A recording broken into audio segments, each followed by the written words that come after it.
कथा कहानी किस्सा के मित्रों को नमस्कार। हमारे गांव आज उदास और अकेले हैं।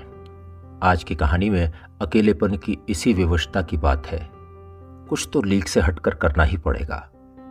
तो आइए सुनते हैं भानु प्रताप की कहानी तलवार।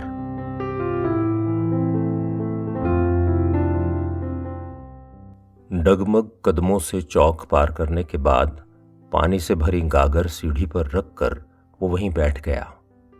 साफे से उसने माथे का पसीना पोंछा और अपनी धड़कनों को काबू में लाने की कोशिश करने लगा। वो बुरी तरह हाँफ रहा था। कमजोर फेफड़ों से निकल रही घर घर की आवाज को वो महसूस कर रहा था। क्या जमाना आ गया है। 60 किलो वजन उठाकर पाटी सेण से वो सीधा घर पहुंचता था। 4-5 किलोमीटर की सीधी चढ़ाई है। आम पानी पर 2-4 मिनट सुस्ताकर वो आगे बढ़ता। बिना वजन के ही इस चढ़ाई पर अच्छों की हालत पतली हो जाती थी। राशन पानी लाना हो तो कम से कम 2 लोग तो साथ चलते थे। आज पानी की गागर ही कितनी भारी पड़ रही है। समय समय की बात है। उसकी उम्र भी तो 80 साल हो गई है। मंगसीर से 81वां साल लग जाएगा। कहाँ चले गए इतने साल। वो सोच रहा था कि अभागों को भगवान इतनी लंबी उम्र क्यों देता है। बच्चे तो पहले ही चले गए थे। गोदामरी को गए हुए भी 3 साल हो गए हैं। वो एकदम अकेला हो गया। वो रोज इन्हीं बातों के बारे में क्यों सोचता है। क्या गोदामरी के चले जाने पर उससे ईर्ष्या करता है या इन सब बातों को याद करके दुख भुलाने की कोशिश करता है। धीरे धीरे गागर को एक एक सीढ़ी चढ़ाता हुआ ऊपर ले गया और चिलम सुलगाने का जुगाड़ करने लगा। ये पापी शरीर भी तंबाकू के बिना नहीं मानता। रात भर खांसता रहता है लेकिन चिलम छूटती नहीं। 2 सोड़ लगाने के बाद सांस भी काबू में आ जाती है और दिमाग भी। चिलम सुलगाकर वो बैठा ही था कि मास्टर बेटा आ गया। इस पूरे गांव में एक मास्टर ही तो है जिससे वो अपने सुख दुख की बात कर लेता है। दुनिया भर की बातें उसे मास्टर से ही पता चलती हैं। अगर मास्टर भी कहीं चला जाता तो क्या होता। बाकी लोगों के पास समय ही कहाँ है। और फिर गांव में बचा भी कौन है। कभी कभी सुंदरलाल के बेटे आ जाते हैं। ढोल दमो उन्होंने भी छोड़ दिया है। पढ़े लिखे तो हैं नहीं लेकिन घर का काम तो कर ही रहे हैं। दीन दुनिया की उन्हें कोई खबर नहीं, पर गांव का एक एक कोना उन्हें पहचानता है। इस गांव में क्या नहीं था। हरे भरे खेत थे, खुश और संतुष्ट लोग थे और देवी का मंदिर था। सब एक दूसरे के सुख में चाहे एक बार को न भी शामिल हों लेकिन दुख में तो इकट्ठा हो ही जाते थे। उसकी एक आवाज पर सारा गांव जमा हो जाता था। मजाल कि कोई उनके जंगलों, खेतों और पानी की तरफ नजर उठाकर भी देखे। मजराड़ गांव वालों की क्या कुटाई हुई थी उस साल। जाति बिरादरी भूलकर पूरा गांव जमा हो गया था। डबल सिंह की शादी की ही तो बात है। मार मार कर भगाया था उन्हें। अब तो आपके सामने ही कोई भी आपका पेड़ काट कर ले जाएगा, पर आप कुछ नहीं कर सकते। किस दम पर कहें। बूढ़ा शरीर, एक धक्का भी लगा तो संभलना मुश्किल हो जाएगा। सहारा देने वाला है ही कौन। मर्द बचे ही नहीं गांव में। जो एक बार छोड़कर गया पलटा ही नहीं। पता नहीं अपने ही घर से ऐसी विरक्ति इस गांव वालों को क्यों हुई। घर के घर बंद पड़े हैं। कुछ तो खंडवार भी हो गए हैं। किसके बलबूते पर सामने खड़ा हुआ जाए। सबको अपनी इज्जत बचानी भारी पड़ रही है।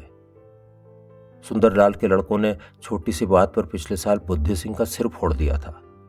गलती बुद्धि की भी थी। एक तो उसने पेड़ भी काटा और फिर गालियां भी बक रहा था। सुना है पी भी हुई थी। गाली गलौज अब कौन सहता है भाई, चाहे ऊंची जाति वाला हो या नीची जाति वाला।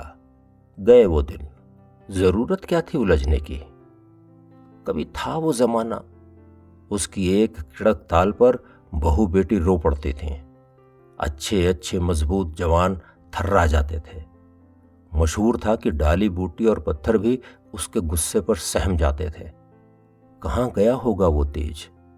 न आवाज में दम रहा न शरीर में। वक्त की मार भी बहुत बुरी होती है। अकेले आदमी पे तो और भी बुरी। कहो दादाजी, कहाँ गया हुआ है दिमाग? मास्टर की आवाज़ सुनकर वो चौंका। उसने जवाब में कहा, कहाँ जाएगा बेटा, बुढ़ापा है, ये तो होना ही है, सब कुछ बिसर जाता है अब।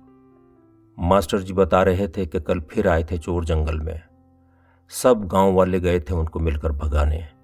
वो कहाँ भागने वाले थे, वो तो सुंदरलाल के लड़के सुरेंद्र ने जब लाठी थामी तब भागे। वो मन ही मन बोला, क्या करें, अब इनका भी सहारा लेना पड़ेगा। अपना बोझ तो उठता नहीं, गांव का बोझ कैसे उठेगा? बोझ? अचानक उसे ध्यान आया, आज तो मंगलवार है, मेंटेनेंस डे। वो झपट कर कमरे में घुस गया और जब वो बाहर निकला तो उसके हाथ में तलवार थी।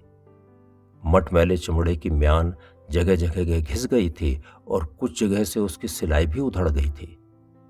मास्टर तलवार की तरफ देखते हुए बोला, ओहो, आज मंगलवार है, मेंटेनेंस डे, मैं भी कैसे भूला। मास्टर हो करके हंस पड़ा। मास्टर को देखते हुए उसने तलवार से माथे को छुआया और नीचे रखकर कपड़ा और तेल लेने कमरे में चला गया। मास्टर ने तलवार की तरफ हाथ बढ़ाया ही था कि उसकी आवाज़ गूंजी, खबरदार। मास्टर एक क्षण के लिए सुन्न हो गया। बाप रे, आवाज़ में आज भी इतनी कड़क, क्या है ये बुड्ढा? तेल की शीशी नीचे रखते हुए वो बोला, ये हमारे पूर्वज जमन सिंह की निशानी है, इसे छूने के लिए गज भर का सीना चाहिए। अग्नि परीक्षा देनी पड़ती है बेटा इसके लिए, इतना आसान नहीं है। इतना कहते हुए उसने म्यान से तलवार को बाहर खींच लिया। फटी पुरानी म्यान में ऐसी भव्य तलवार भी हो सकती है, कोई सोच भी नहीं सकता। सुबह की धूप में तलवार चमचमा रही थी। बुढ़े के हाथ में तलवार आते ही उसका पूरा व्यक्तित्व बदल गया। सफेद पड़ गई मूछें थरथरा रही थीं, आंखें चमचमाने लगी थीं और चेहरे पर लाली उभर आई थी। मास्टर भी तलवार की चमक से अभिभूत हो उठा। हर बार ऐसा होता है, हर मंगलवार को तलवार बाहर निकलती है और जब भी मास्टर उसे देखता है तो देखता ही रह जाता है। टेहरी महाराज की दी हुई है ये तलवार। बूढ़े की आवाज आवेश और खुशी से थरथरा रही थी। हमारे पूर्वज जमन सिंह को टेहरी महाराज ने दी थी ये तलवार। उनकी वीरता से प्रसन्न होकर ये गांव और ये तलवार उन्हें दी गई थी। मेरी 7 पीढ़ी पहले के थे ठाकुर जमन सिंह। उन्होंने ही ये नियम भी बांधा था, जो आदमी गांव के लिए काम करेगा उसे मिलेगी ये तलवार। ये किसी परिवार की धरोहर नहीं है। 2 बार हमारे परिवार से बाहर भी गई है, लेकिन फिर वापस आ गई। मजाल है किसी ने अन्याय किया हो। जो सबसे होनहार समझदार दिखा उसे ही दी गई ये तलवार। इसकी सफाई और देखरेख के लिए मंगलवार का दिन चुना गया। ये तेल मैंने डबल सिंह से मंगवाया था, जयपुर से भेजा था उसने। कह रहा था जयपुर नरेश के हथियारों पर भी यही तेल लगाया जाता है।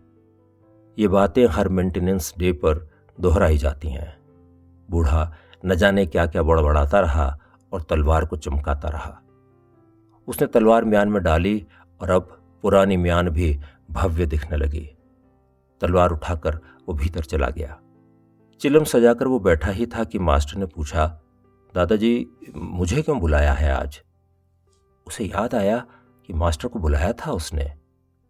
चिलम के 2 सोड़ लगाकर उसने कहा, बेटा इस शरीर का अब कोई भरोसा तो है नहीं। मैं चाहता था कि अपने जिंदा रहते पुरखों की यह धरोहर किसी योग्य व्यक्ति को सौंप दूं, इसलिए सबको चिट्ठी लिखनी है। इस बार देवी के अठवाड़ में इस जिम्मेदारी से मुक्ति चाहता हूं। मास्टर ने बूढ़े की तरफ देखा। वो सामने दिख रही हिमालय की चोटियों पर नजर गड़ाए न जाने क्या सोच रहा था। वो अपने आप ही बड़बड़ा रहा था, 40 साल से मेरे पास है ये तलवार, लेकिन कब तक रहेगी मेरे पास? मास्टर ने पूछा, लिखना क्या है दादाजी? किस किस को लिखो चिट्ठी? न जाने क्या सोच रहा बूढ़ा अचानक वर्तमान में लौटा। उसने कहा, जितने भी गांव वाले बाहर हैं सबको भेज दे चिट्ठी। पंडित जी से अठवाड़ की तारीख पूछ ले, सबको लिख दे। मास्टर ने फिर पूछा, किसे मिल रही है तलवार? कौन होगा भाग्यशाली? बूढ़ा फिर कहीं खो गया था। उसे चाचा हीरा सिंह याद आए। तलवार उसे सौंपते हुए चाचा ने कहा था, बेटा आलम, तू ही है इसका असली हकदार। इस गांव की रक्षा करनी है तुझे, इसे आगे बढ़ाना, तन मन धन से सेवा करना। जब अपने में ताकत न समझे तो अगली पीढ़ी के किसी योग्य आदमी को सौंप देना इसे। ये निर्णय तुझे ही लेना होगा। किसको देगा वो तलवार? कौन है जो इस जिम्मेदारी को संभाल पाएगा? वो अशक्त हो गया है, लेकिन दूसरा कौन? सवाल उसके सामने मुंह बाए खड़ा हुआ था। पूरा का पूरा ही गांव खाली हो गया है। जो बचे हैं या तो बूढ़े हो रहे हैं या दारू पीकर लुढ़क रहे हैं। आज होते जमन सिंह तो क्या कहते, इसीलिए बसाया था ये गांव। कितनी आशा, कितना प्यार रहा होगा अपनी संतानों के लिए उनके मन में। उसे कुछ सूझ नहीं रहा था। वो खुद भी क्या कर पाया? एक एक करके सभी तो चले गए गांव से। उसके अपने लड़के अव्वल सिंह और डबल सिंह को ही नहीं रोक पाया तो औरों को क्या कहता? 5 पीढ़ियों को देखा है उसने। दादाजी के बाद चाचा जी को तलवार मिली और उसके बाद उसे। आगे क्या होगा? जब भी वो तलवार को देखता तो अजीब से बोझ से खुद को दबा हुआ पाता। तलवार की अठवाड़। जिसने भी सुना दंग रह गया। कितने सालों के इंतजार के बाद आ रहा है ये दिन। कौन होगा वो भाग्यशाली? अनुमान लगने लगे। लोग आपस में खुसर पुसर करने लगे और अचानक वो गांव का सबसे महत्वपूर्ण व्यक्ति बन गया। अब हर समय कोई ना कोई उसके पास बैठा रहता। कुछ तो सुराग मिले कि किसकी किस्मत चोर मार रही है। बूढ़ा खुद असमंजस में था। क्या करे, किसे सौंपे ये जिम्मेदारी? वो भी दूसरे लोगों की ही तरह समझ नहीं पा रहा था कि किसे दे ये तलवार। क्या कर्नल बेटे को देती जाए?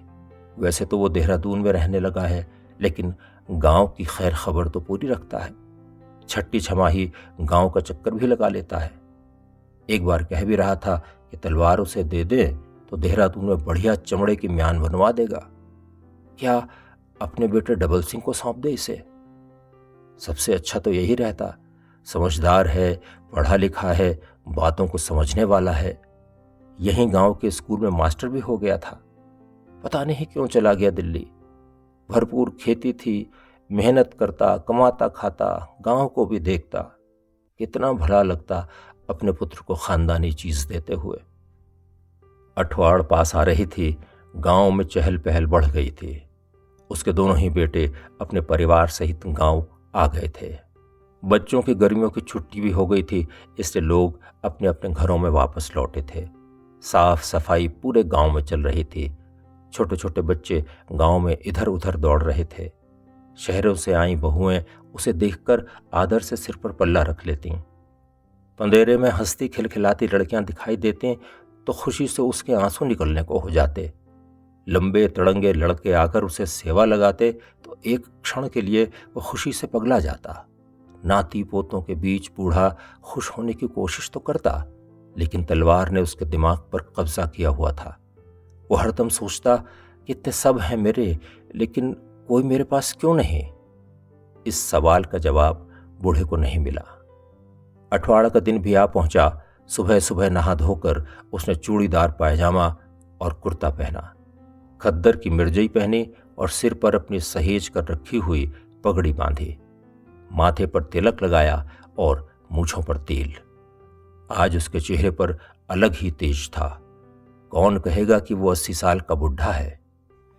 पंडित जी के मंत्रोच्चारण के बीच सब लोग उसके घर में एकत्र हो गए थे। तलवार को झाड़ पोंछकर उसने म्यान में रख लिया। वो धीरे धीरे मंदिर की तरफ बढ़ रहा था। आगे आगे ध्वजा थी और ढोल दमों की ध्वनि के साथ पूरा गांव उसके पीछे पीछे मंदिर की तरफ जा रहा था। उसे वो दिन याद आ गया जब उसे तलवार मिली थी। ऐसा ही उल्लास, ऐसा ही तो उत्साह था उस दिन भी। मंदिर पहुंचकर पूजा शुरू हुई। उसने म्यान तलवार से निकाल ली। पंडित जी ने तलवार की पूजा अर्चना की, उस पर तिलक लगाया और फूल अर्पित किए। सारा का सारा गांव तलवार के दर्शन के लिए उमड़ पड़ा। आज तलवार को छूने की स्वतंत्रता थी। गांव के निवासी एक के बाद एक तलवार का स्पर्श करके मंदिर में देवी के दर्शन कर रहे थे। परीक्षा की घड़ी आ गई थी। उसने तलवार हाथ में उठाई और देवी के आगे झुक गया। उसे वो सब बातें याद आ रही थीं जो उससे तब कही गई थीं जब उसे तलवार दी गई थी। उसने तलवार की ओर देखा जो चमचमाकर मुस्कुरा रही थी। पंडित जी के मंत्र मंदिर के प्रांगण में गूंज रहे थे। ढोल दमों की थाप ने सबके अंदर जोश भर दिया था। ऐसे दिव्य माहौल में तलवार हाथ में लिए उसने मंदिर के चौक का एक चक्कर लगाया। सांसें थमी हुई थीं और सबकी निगाहें उसी पर टिकी थीं। उसने एक और चक्कर लगाया और रुक गया। ऐसा लगा कि उसके दिमाग में चल रही दुविधा अचानक खत्म हो गई। वो किसी निर्णय पर पहुंच गया। मंदिर का चौक पार करके वो बाहर निकला। लोग भौंचक्के रह गए। उसका चेहरा तेज से चमक रहा था। वो बाहर ड्योढ़ी पर खड़े सुंदरलाल के पास पहुंचा और तलवार उसकी ओर बढ़ाते हुए बोला, बेटा, गांव की रक्षा और उन्नति का भार आज से तेरे कंधों पर है। सुंदरलाल के मुंह से निकला, दादाजी, आप क्या? बूढ़े ने सुंदरलाल को तलवार सौंप कर कहा, बेटा, हमारे पुरखों ने जाति बंधन कभी नहीं रखा था। उन्होंने कहा था जो गांव के लिए सबसे योग्य होगा वही इसका हकदार होगा। सुंदरलाल का मुंह खुला का खुला रह गया। उसकी समझ में कुछ आ नहीं रहा था। तलवार सौंपकर वो धीरे धीरे मंदिर की तरफ बढ़ा। सुंदरलाल का हाथ उसके हाथ में था। मंदिर के चौखट पर पहुंचकर वो हाथ जोड़कर खड़ा हो गया। उसके चेहरे पर संतोष और मुक्ति के भाव थे और आंखों में आंसू भरे हुए थे।